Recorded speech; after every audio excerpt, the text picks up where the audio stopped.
Daniel Matthews was the embodiment of success, or so it seemed. Every morning, he arrived at Maple Heights Residences, a towering luxury condo complex nestled in the heart of the city, impeccably dressed in tailored suits that exuded confidence and authority.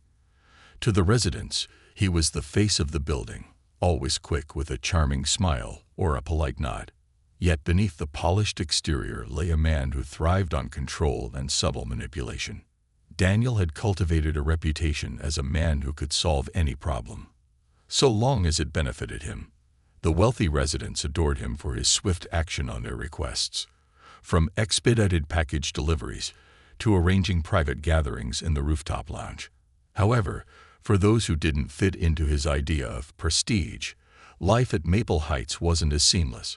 Complaints from less affluent tenants often found their way to the bottom of his priority list, and he was known to bend the rules to favor the building's wealthiest occupants. One tenant who particularly annoyed Daniel was Mrs. Grace, an elderly widow who had lived in the building for over a decade.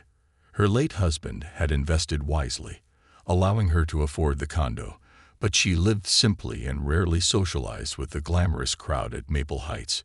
When Mrs. Grace approached Daniel about a notice claiming she owed several months of back rent, "An accounting error," she explained.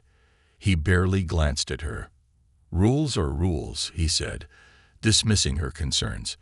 Days later, movers arrived to clear out her belongings. Another resident, a man named Tom Richards, occupied one of the smaller, less ostentatious units on the lower floors. Tom often wore plain clothes and kept to himself, but he had repeatedly reported a persistent leak in his bathroom ceiling. Daniel, uninterested in the problem, brushed him off with vague promises to get it checked soon. Meanwhile, the wealthy couple in the penthouse suite received priority service for their request to replace a slightly discolored marble countertop. For Daniel, these decisions weren't personal. They were practical. His job, as he saw it, was to maintain the building's image as a beacon of luxury. To him, people like Mrs. Grace and Tom disrupted that vision, and their grievances were an inconvenience at best.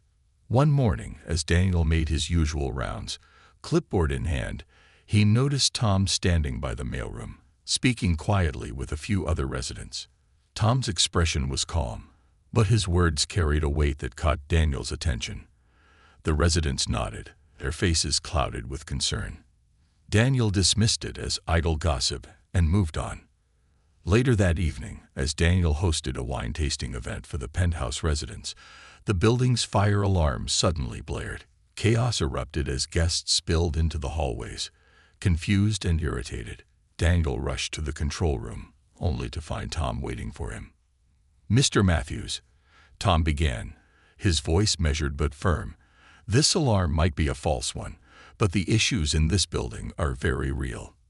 Ignoring them won't make them go away." Daniel bristled. "I'm not sure what you're implying, but if there's a problem, submit a formal complaint. I'll address it in due time." Tom didn't flinch. "I already have. But this isn't just about me. It's about everyone you've dismissed and mistreated. You think your shortcuts and favoritism go unnoticed, but they don't. Sooner or later, your mistakes will catch up with you."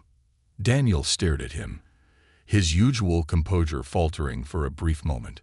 The alarm was silenced, and the residents returned to their units, but the tension lingered. As Tom walked away, he turned back and added, "Mark my words, this will cost you everything." The words echoed in Daniel's mind, but he quickly pushed them aside. Tom was just another disgruntled tenant, and Daniel had dealt with plenty of those. Yet, for the first time, a seed of doubt began to take root. Unbeknownst to Daniel, Tom wasn't just any tenant. His modest appearance masked a deeper purpose, one that would soon unravel the carefully constructed facade of Daniel's world. Daniel prided himself on the image he projected: competence, charisma, and control. For years, he had operated under the belief that as long as the building looked impeccable and the wealthiest residents were satisfied, his position was secure. The truth, however, was far more precarious. Beneath the shiny surface of Maple Heights residences lay a foundation of negligence and shortcuts, all masked by Daniel's carefully maintained persona. While Daniel appeared to be a tireless professional to most, his work ethic was riddled with cracks. Financial mismanagement had become a regular part of his operations.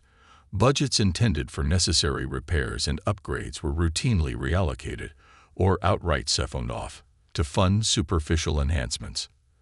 A new chandelier for the lobby, imported Italian tiles for the rooftop pool deck, and premium wine tastings for the wealthiest tenants were all meant to uphold the illusion of luxury. Meanwhile, issues like faulty wiring, water leaks, and outdated fire safety systems were ignored, deemed too costly to address. Residents began to notice the discrepancies. The sheen of opulence couldn't fully mask the musty smell in some of the lower floor hallways, or the persistent elevator breakdowns that went unresolved for weeks.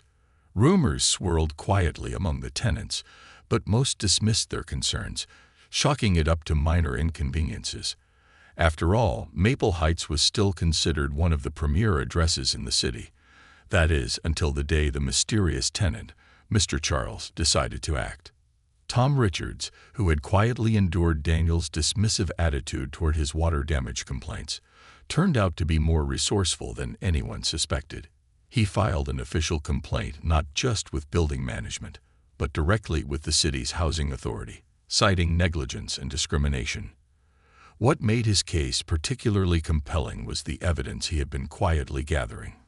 Photos of the leaking ceiling, timestamps of unanswered emails, and even a recording of Daniel dismissing his concerns with a flippant, "You should be grateful you live here at all." But Tom wasn't working alone. As the days passed, he reached out to other residents, encouraging them to share their stories. What began as a small group of disgruntled tenants soon snowballed into a movement. Residents began meeting informally in the community room, swapping grievances that painted a damning picture of Daniel's leadership. One tenant spoke of how Daniel had ignored their complaints about noisy construction outside their window, prioritizing a wealthy resident's request for custom cabinetry. Another revealed that maintenance requests for lower floor units often went unanswered for weeks, while minor aesthetic issues in the penthouse suites were resolved within hours. As these stories came to light, Daniel's carefully constructed image began to crumble.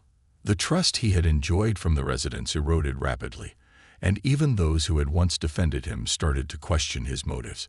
Whispers of a community meeting began to circulate, and when the day finally came, nearly every tenant showed up. The tension in the room was palpable as residents took turns voicing their frustrations. Daniel, sitting at the head of the table, tried to maintain his composure, but the onslaught of accusations was relentless.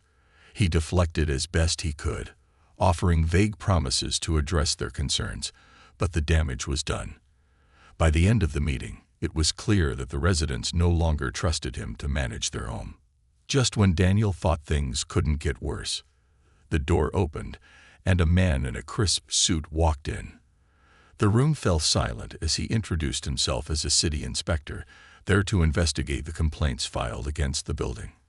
A wave of murmurs rippled through the crowd as the inspector explained that he would be conducting a thorough review of the property, starting with the most recent issues. The inspection began immediately, and it wasn't long before the cracks in Daniel's operation became impossible to ignore. The inspector's flashlight illuminated mold growing in neglected ventilation ducts, rusted pipes in need of replacement, and outdated fire extinguishers that hadn't been serviced in years. When he reached Tom's unit, the water damage was undeniable. The ceiling sagged ominously, and the inspector's moisture meter beeped incessantly as it registered dangerously high levels of dampness. By the time the inspector concluded his walkthrough, the verdict was damning. Daniel's failure to address safety standards had not only put the building at risk, but also the lives of its residents. Notices were issued, requiring immediate repairs, and hefty fines loomed on the horizon. The residents, furious and frightened, demanded answers. Daniel stammered through a half-hearted explanation, but the inspector interrupted him. "This isn't just about negligence," he said. "There's evidence of financial mismanagement here. Funds allocated for building maintenance appear to have been misused. We'll need to investigate further." As if the situation couldn't get any worse, Mr. Charles stepped forward. His quiet demeanor and modest appearance had made him an unassuming figure in the building, but now he commanded the room's attention. "I've stayed quiet long enough," he began, his voice steady but firm. "For years, I've lived in this building, observing how things are run. I've watched as hard-working residents were ignored, while others were catered to simply because of their wealth. And I've seen how Mr. Matthews has prioritized appearances over substance, risking our safety in the process." He paused, letting his words sink in before continuing. "What you all don't know is that I'm not just a tenant. I'm also the founder of the City for Change Foundation, an organization dedicated to improving living conditions for underserved communities. I chose to live here modestly to better understand how people are treated when they don't flaunt their wealth." The revelation hit the room like a thunderclap. Gasps of shock and murmurs of astonishment filled the air as residents processed the truth. Daniel, stunned, could barely speak. Mr. Charles turned to him, his gaze unwavering. "Your actions have consequences, Mr. Matthews. This isn't just about mismanagement. It's about the harm you've caused to this community. And now, it's time for accountability." The meeting ended in chaos, with residents rallying around Mr. Charles and the inspector preparing a report that would undoubtedly have far-reaching implications. Daniel retreated to his office, his mind racing. The empire he had built on shortcuts and deception was crumbling, and for the first time, he realized just how precarious his position truly was. Daniel's world began to unravel at a pace he couldn't control. The inspection report, which had already revealed damning evidence of negligence, escalated into something far worse when financial discrepancies surfaced. A forensic audit uncovered falsified maintenance records, exaggerated expenses, and funds that had been diverted to accounts linked directly to Daniel. What had started as whispers among tenants turned into a full-blown scandal, with the residents demanding not only answers but also justice. The revelations hit the residents like a betrayal. Many of them had trusted Daniel, even admired him for his apparent efficiency and charm. Now it was clear that his decisions had not only endangered their safety, but also misused their trust. Within days, the residents organized a meeting, this time without Daniel, to discuss their next steps. Fueled by anger and a sense of unity, they resolved to take legal action. A lawsuit was filed, accusing Daniel of fraud, negligence, and breach of fiduciary duty. As the scandal gained traction, it caught the attention of local media outlets. Headlines like "Luxury Condo Scandal Rocks Maple Heights" and "Manager Accused of Fraud in Upscale Residence" dominated the news. Reporters camped outside the building, eager to interview residents and capture footage of the now infamous condo manager. Clips of Daniel being confronted by tenants during the inspection circulated on social media, drawing widespread outrage. Public opinion turned sharply against him, with online comments labeling him a conman in a suit and a danger to the community. The pressure mounted as Daniel's professional and personal lives collided in chaos. The condo board, under immense scrutiny, wasted no time in terminating his position. His resignation was demanded immediately, and when he tried to negotiate a way to save face, they dismissed him outright.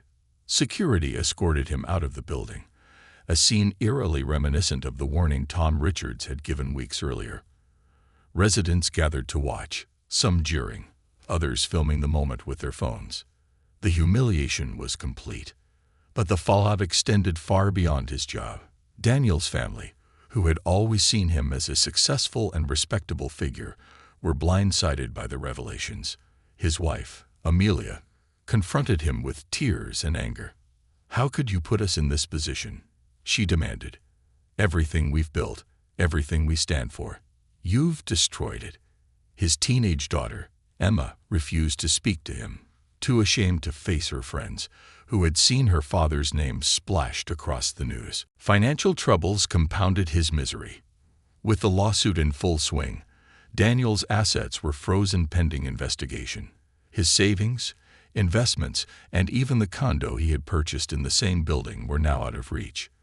Forced to vacate his home, he moved into a small, sparsely furnished apartment on the outskirts of the city. The luxury and comfort he had once taken for granted were replaced by a grim reality of uncertainty and fear. Daniel struggled to adjust to his new circumstances. Days stretched into weeks as he watched the scandal continue to unfold in the media. Every news segment and article seemed to uncover another layer of his misconduct. Former staff members came forward with stories of his arrogance and mistreatment, painting a picture of a man who had thrived on power and control. The public outrage only grew, and Daniel became a pariah. Strangers recognized him on the streets, sometimes hurling insults or shaking their heads in disapproval. Amid this spiral of disgrace, Daniel received an anonymous envelope at his new address. Inside were copies of emails, invoices, and internal memos, documents that had been instrumental in the investigation against him. At first, he was confused, wondering how these incriminating files had come to light. Then, a note fell out of the envelope, its message brief but devastating. "I warned you. L.K." Daniel's stomach dropped as he realized who L.K. was. Lisa Kramer, his assistant manager. Lisa had worked under him for years, a competent and unassuming presence in the office.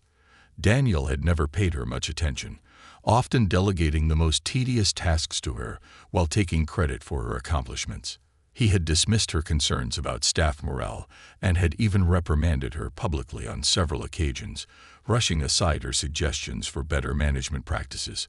It was now clear that Lisa had been quietly observing him, collecting evidence of his misconduct as a form of retribution. The betrayal stung deeply, not because Daniel hadn't deserved it, but because he had underestimated Lisa completely. She had been the one person he thought he could rely on, someone who wouldn't question his authority.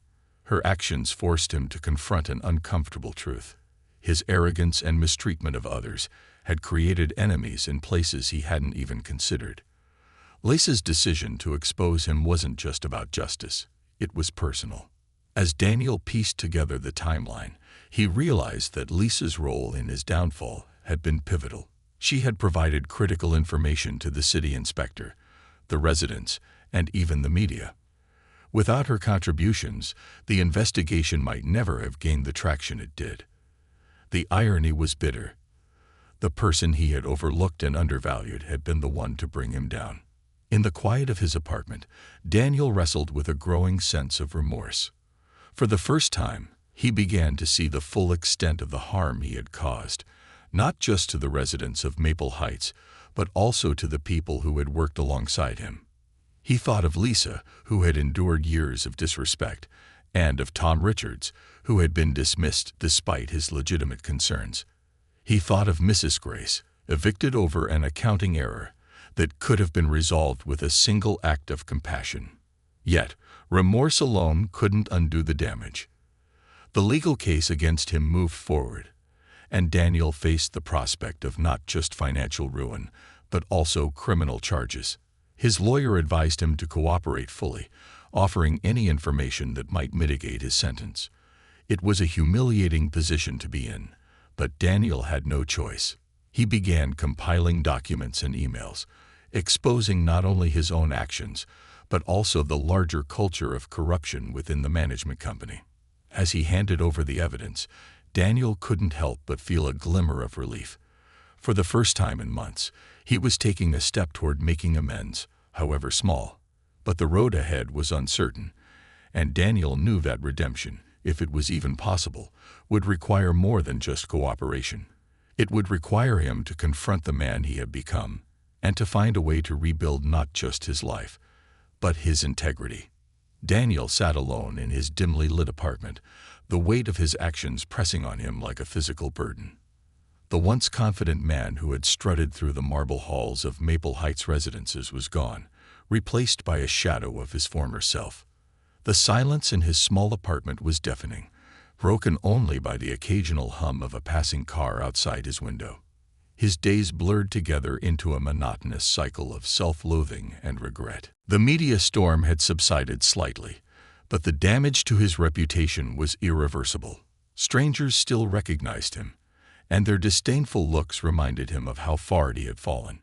Even grocery shopping became an ordeal, with whispers and side glances following him down every aisle.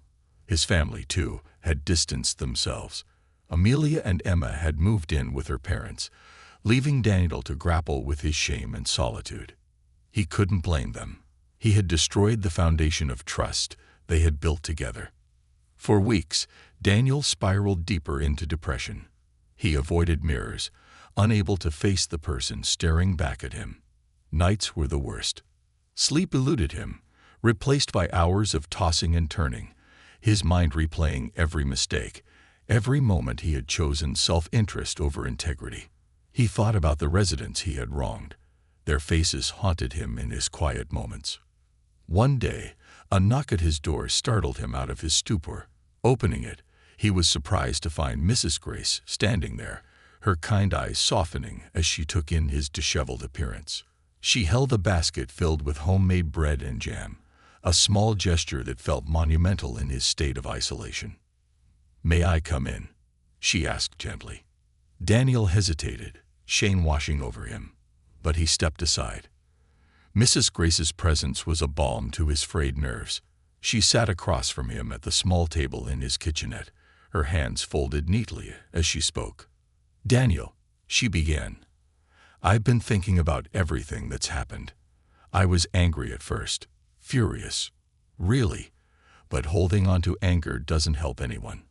I believe in forgiveness, even when it's hard, and I think you need someone to believe in you right now." Her words hit him like a wave. Daniel felt tears prick his eyes, and for the first time in weeks, he let them fall. Mrs. Grace reached across the table, her hand resting on his. "You can't change what's already done," she continued, "but you can decide what kind of man you want to be moving forward." Mrs. Grace told him about a local shelter where she volunteered. They provided meals, clothing, and support for people struggling to get back on their feet. She suggested Daniel join her one day, not as a punishment, but as an opportunity to reconnect with others and rediscover his humanity. With nothing to lose and a flicker of hope ignited by her kindness, he agreed.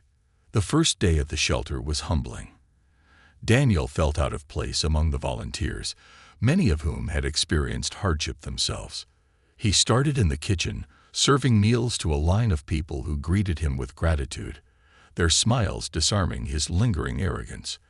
As he listened to their stories, tales of lost jobs, health crises, and housing struggles, he began to see echoes of his own mistakes reflected in their experiences.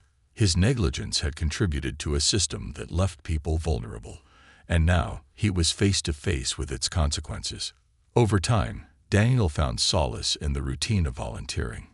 He forged connections with people he would have previously overlooked, learning their names, their histories, and their resilience. One evening, a man named Leon shared his story over a cup of coffee. Leon had been evicted from his apartment after a series of unfair rent hikes and had spent months living out of his car before finding the shelter. His account was strikingly similar to what Mrs. Grace had endured, and Daniel felt a pang of guilt. Leon looked at Daniel thoughtfully. "You're not like the other volunteers," he said. "You seem like you're trying to make up for something." Daniel hesitated but decided to be honest. He told Leon about his past, about the scandal, and about how he was trying to make amends. Leon nodded, his expression unreadable. "Everyone makes mistakes," Leon said after a pause. "What matters is what you do next."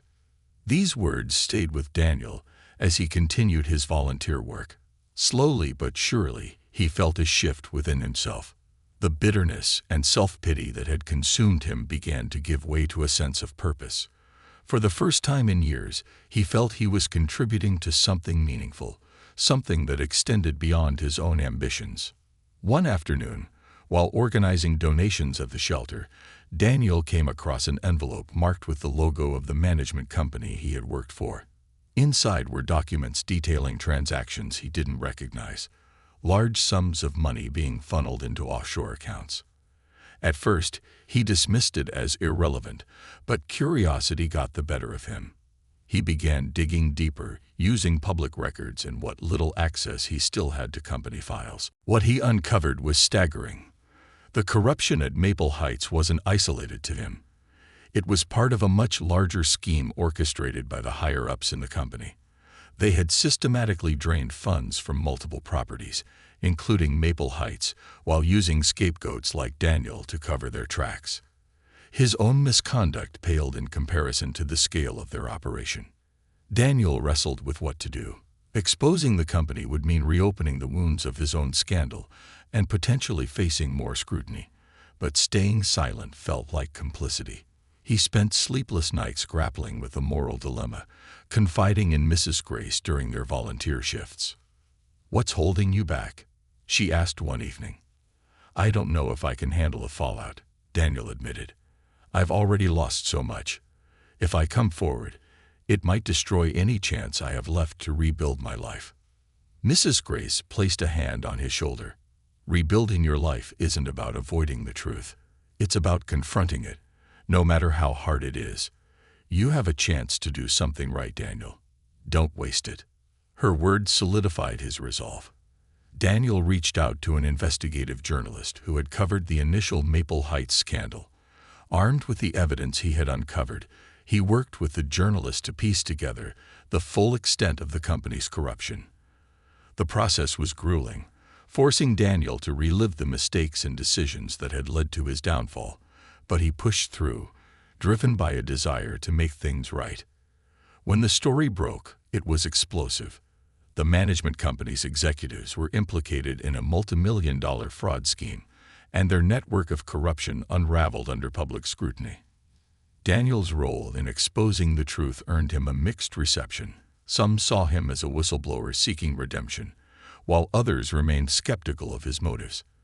But for Daniel, the reactions mattered less than the knowledge that he had finally taken a step toward integrity. His actions didn't erase the past, but they marked the beginning of a new chapter. At the shelter, he was no longer just a volunteer. He became an advocate, using his experience to highlight the importance of ethical leadership and accountability. Slowly, he started to rebuild his relationships, beginning with his daughter, Emma, who saw in her father a man trying to change for the better. Daniel knew the road ahead would be long and uncertain, but for the first time in a long time, he felt hope. He had fallen, but through the kindness of others and his own determination to make amends, he had found a path toward redemption. And in that, he found a purpose greater than himself. The decision to expose the management company's corruption wasn't one Daniel made lightly.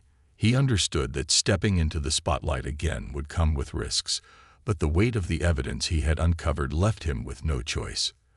The fraud extended far beyond Maple Heights residences, affecting other properties and countless families who had suffered under the company's mismanagement. For Daniel, the choice was clear. He had to act. Daniel began by reaching out to the investigative journalist who had previously covered the Maple Heights scandal. Her name was Laura Perez, a sharp and tenacious reporter known for her relentless pursuit of the truth. When Daniel presented the documents he had uncovered, Laura's initial skepticism was palpable. He could see it in the way her eyes narrowed as she examined the files, as though she were trying to gauge whether this was another ploy to salvage his reputation. "Why now?" Laura asked, her tone neutral but probing. "Why are you coming forward with this information?" Daniel hesitated but decided on complete honesty. "Because I was part of the problem," he admitted. "I ignored the signs, played my role, and let people get hurt. I can't undo what I did, but I can help expose the ones who orchestrated this. They've done far worse than I ever did." Laura studied him for a moment before nodding. "If we're going to do this, we need more than these documents. We'll need corroboration, testimonies, and a strategy. And you need to understand, this won't paint you as a hero. The public won't forget what you've done." "I'm not looking to be a hero," Daniel replied. "I just want to do what's right." Over the next few weeks, Daniel worked closely with Laura and her team. They pored over financial records, interviewed former employees, and traced the flow of money through a labyrinth of shell companies and offshore accounts. The deeper they dug, the more damning the evidence became. The corruption wasn't just systemic, it was orchestrated at the highest levels of the company, with executives siphoning funds meant for maintenance and repairs to finance their lavish lifestyles. But as the investigation gained momentum, Daniel began receiving anonymous threats. Late-night phone calls with no one on the other end, ominous emails warning him to stay quiet, and even a suspicious vehicle parked near his apartment made it clear that someone was trying to intimidate him. Laura urged him to be cautious, but Daniel refused to back down. The threats only strengthened his resolve. News of Daniel's involvement in the investigation began to circulate, and the residents of Maple Heights reacted with mixed emotions. Many were still angry at him for his past actions, but others started to see his efforts as genuine. Tom Richards, one of his fiercest critics, approached him after a community meeting. "I'll admit," Tom said, crossing his arms, "I didn't think you had it in you to do the right thing. But if you're really trying to make amends, then I respect that." Daniel nodded, grateful for even a small acknowledgement of his efforts. "I know I can't undo the damage I caused, but I'm trying to make things right. For all of you." The tide of public opinion began to shift as Laura's investigative pieces were published. The articles laid out the intricate web of fraud and deceit perpetrated by the company, sparing no detail. The revelations were shocking. Millions of dollars had been embezzled, and critical safety issues had been deliberately ignored to maximize profits. The public was outraged, and pressure mounted on authorities to take action. The climax of the investigation came in the form of a dramatic press conference. Held in a packed auditorium, it was attended by journalists, residents, and officials eager to hear the full story. Daniel stood at the podium, flanked by Laura and representatives from the city's housing authority. He was visibly nervous, but his voice was steady as he addressed the crowd. "I stand before you today not to ask for forgiveness, but to take responsibility," he began. "I was complicit in a system that put profits over people, and for that, I am deeply sorry. But what I've uncovered is far bigger than my own mistakes. The corruption within this company has harmed countless individuals, and it's time for those responsible to be held accountable." He presented the evidence, spreadsheets detailing the misappropriation of funds, emails showing executive approval of fraudulent practices, and testimonies from whistleblowers who had remained silent out of fear. The room was silent as he spoke, the weight of his words sinking in. When he finished, the representatives announced that multiple arrests were being made, including several high-ranking executives of the management company. The fallout was immediate and far-reaching. The company's offices were raided, and its assets were seized. The condo complex at Maple Heights was temporarily shut down for extensive repairs, with displaced residents receiving compensation from the recovered funds. Other properties managed by the company underwent similar investigations, revealing widespread misconduct that further fueled public outrage. For Daniel, the consequences were both a relief and a burden. His cooperation earned him leniency from prosecutors, sparing him from prison, but he wasn't absolved entirely. He faced steep fines and community service, and his reputation remained tarnished. Financially, he was still in dire straits, with most of his assets gone and limited prospects for future employment. But despite these challenges, he felt a sense of peace for the first time in months. The residents of Maple Heights, once united in their anger against him, began to see him in a new light. While forgiveness wasn't universal, many acknowledged his role in exposing the larger corruption. Mrs. Grace, ever the optimist, summed it up best during a conversation at the shelter. "Redemption isn't about erasing the past," she said. "It's about learning from it and using those lessons to make a difference." Daniel took those words to heart. He continued volunteering at the shelter, using his experience to advocate for better housing policies and tenant protections. He spoke at community events, sharing his story as a cautionary tale and a testament to the power of accountability. The journey hadn't been easy, and Daniel knew he still had a long way to go. But as he stood among the people he once overlooked, he realized that redemption wasn't a destination. It was a continuous process. and for the first time, he was willing to put in the work. Daniel's life had undergone a complete transformation. Gone were the tailored suits, the luxury car, and the condo with its panoramic views. In their place was a modest two-bedroom apartment in a quiet working-class neighborhood. The building was unremarkable. Its walls bore the marks of age, and the floors creaked underfoot. But it was comfortable and, more importantly, affordable. For the first time in years, Daniel felt grounded, freed from the facade of wealth and power he had once clung to so desperately. Each morning, Daniel rose early, taking the bus to the shelter where he now worked full-time. What had started as volunteer work during his lowest point had grown into a passion. At the shelter, Daniel wore many hats: counselor, advocate, and organizer. He used the skills he once employed to serve the elite to now help those society had overlooked. Whether it was assisting a single mother in navigating the labyrinth of rental assistance programs or organizing workshops on tenants' rights, Daniel found fulfillment in the work. It was a stark contrast to his former life, but he embraced it wholeheartedly. Word of Daniel's transformation began to spread. Local community leaders took notice of his dedication and invited him to join initiatives aimed at addressing the city's housing crisis. At first, he hesitated, unsure if his past would overshadow his efforts, but the encouragement of people like Mrs. Grace and Tom Richards convinced him to step forward. He began attending city council meetings, speaking about the systemic issues he had witnessed, and advocating for stricter regulations on property management companies.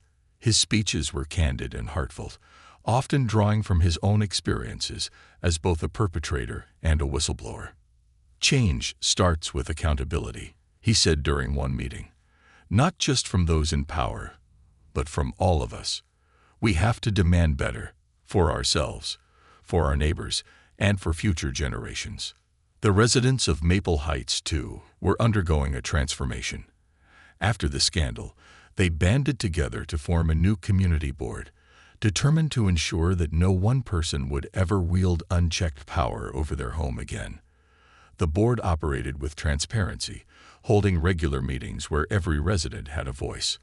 They established a fund to assist tenants facing financial hardship and prioritized long overdue repairs, using the compensation from the lawsuit to revitalize the building. The once fractured community began to heal, united by a shared commitment to fairness and inclusion. Beyond Maple Heights, the ripple effects of the scandal were felt citywide. The story of corruption and redemption sparked a broader conversation about housing practices, leading to proposed reforms aimed at protecting tenants from exploitation. Grassroots organizations and advocacy groups used the case as a rallying cry, pushing for stricter oversight of property management companies and greater investment in affordable housing. Daniel was invited to join panels and forums, where he shared his insights and championed the importance of ethical leadership. Despite his growing public profile, Daniel remained humble, his focus always on the people he was trying to help. He found joy in small victories: a family securing stable housing, a young man landing his first job, a single mother finally feeling safe in her home. These moments reminded him of why he had chosen this path, even as he continued to grapple with the consequences of his past. One evening, as Daniel returned to his apartment after a long day, he found an envelope slipped under his door. Inside was a handwritten note and a printed announcement. The note read, "Dear Daniel, in life, we all make choices and we all face consequences. But what matters most is what we do after we've fallen. You've shown courage and resilience in ways that inspire others, including me. To honor that, I've established the Matthews Scholarship for Community Leadership, which will support young people pursuing careers in ethical property management and community advocacy. It's a small way to turn your journey into a beacon for others. Keep going. You're making a difference. Sincerely, Charles." Daniel's hands trembled as he read the letter. Mr. Charles, the enigmatic philanthropist who had once lived in Maple Heights, had quietly been observing his transformation. The scholarship was a profound gesture, one that both humbled and motivated Daniel further. He smiled, imagining the impact the scholarship could have on future generations. It was a reminder that his efforts, though rooted in atonement, were creating ripples of positive change. The scholarship announcement was met with widespread support, and Daniel was invited to its inaugural ceremony. Standing on the stage, surrounded by young, eager faces ready to embark on careers dedicated to fairness and integrity, Daniel felt a sense of pride he hadn't experienced in years. He spoke briefly, his voice steady but filled with emotion. "This scholarship isn't about me," he said. "It's about all of you, the next generation of leaders who will do things the right way from the start. Learn from my mistakes.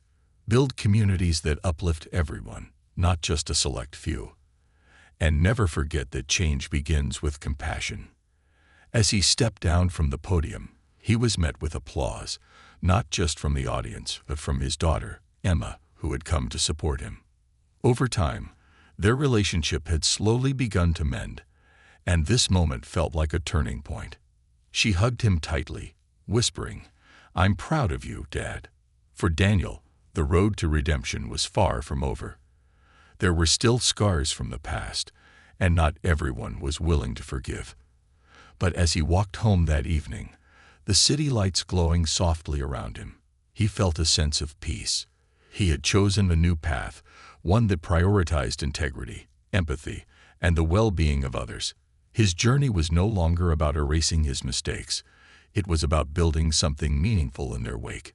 As the story of Daniel's transformation spread, it sparked debates and discussions far beyond the city. Some saw him as proof that people could change, while others questioned whether redemption could ever truly balance the scales.